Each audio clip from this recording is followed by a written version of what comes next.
For City Lights on Novus TV, I'm Natalie Langston. Die-hard comic and sci-fi fans are out in massive crowds for the all-ages Comic-Con convention Fan Expo Vancouver. Launched last year on the West Coast as part of Fan Expo Canada, the convention hosted close to 17,000 fans, becoming North America's third largest event of its kind.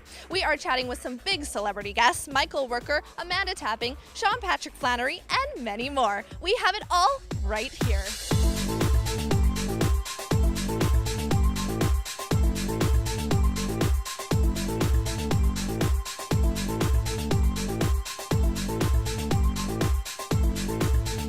We are headed into the social media lounge now, sponsored by Playboy Energy Drink. Check out this amazing setup where we are about to sit down with many of the celebrity guests here at Fan Expo. Now, this is the second year for Fan Expo Vancouver. How exciting is that? We're thrilled to be in Vancouver. I mean, I love it. I was actually born in Vancouver, so I'm glad to be back. Last year was great. This year, it's just been greater than great. Now, why do you feel Vancouver is the perfect place to host these awards and Fan Expo? On the Fan Expo Vancouver side, we decided to come out here last year because it was the last real big city that doesn't have a con. And the fans have absolutely resoundingly said that we want you guys here, we want a con. They supported us last year and they've done even better this year. Next year we'll be here again, and we've already booked for 3 days, so we'll be 50% bigger, an extra day. And I look forward to getting out there and looking around. Please do, there's a lot to see.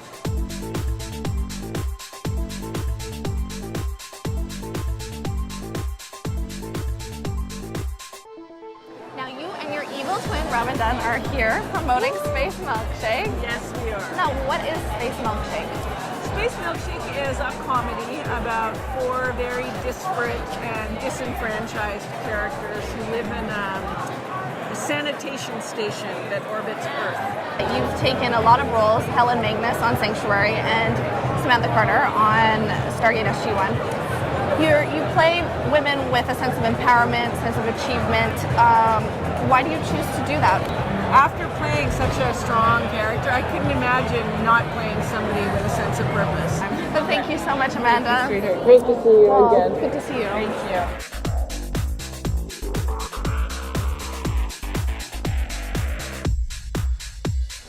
You had a sequel, Boondock Saints.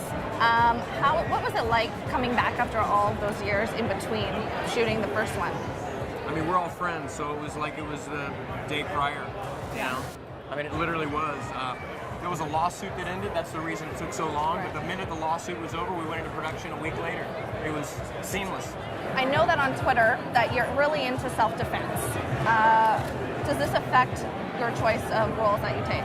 Yeah, I mean, anything you do athletically, anything that you're better at, certainly enhances you doing something athletic on camera, you know. Right. But I don't really think it affects, the choices that I make as far as like movies and doing films and stuff like that. But I mean, martial arts is something that I enjoy. So anytime there's an opportunity to do it on camera, it's it's just kind of a neat thing for me. So, yeah. But I certainly don't let it steer me in that direction. But it's an added bonus, Totally. Is there any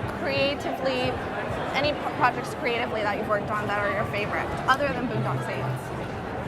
Yeah, I mean, definitely Powder is one of my favorite films. Creatively, Right. I mean, those are roles. That's the reason you get into the business, to do roles like that. So just having had the opportunity to do it once is pretty amazing. Films like, and then obscure films that nobody's ever seen, like Into the Fire. That's a film I'm very, very proud of. Right. Creatively, it was a wonderful film for me. But unfortunately, nobody's seen it. It's but that's the industry. Fair warning, Dr. Zimmerman. Now, you played the character Will Zimmerman in the TV series Sanctuary for 4 years. Yeah. Around for a while. Now, some diehard sci-fi fans know more than some of the writers. Yeah, the diehard sci-fi fans are out there. We had this Twitter thing in the first season where we would try to ask trivia questions. I would tweet out a trivia question, thinking that none of the fans would ever get it, and they would get them in seconds. And I tried to rack my brain to think of things that they would definitely not know, but they would know that. I mean, yes, they know they should be playing Will Zimmerman.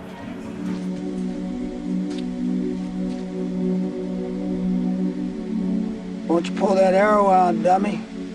You can bind your wound better. Now let's talk about your character Merle on Walking Dead. Yep. He is a horrible, ruthless person. Until near the end of season That 3. really right? depends on your attitude. I don't think Merle is horrible, ruthless individual. I think he's a real man living in a post-apocalyptic age. I think audiences start to realize that none of these characters can be judged by the way we judge people in our real world right now. Well, thank you so much. Good luck and travel safe to LA. Thank you. Well, that's it for this year's Fan Expo Vancouver. I sure had a blast letting out my inner geek. Don't miss next year's Comic-Con. Be sure to check out their website for all the latest news. Thanks for watching. Live long and geek hard. For City Lights on Novus TV, I'm Natalie Langston.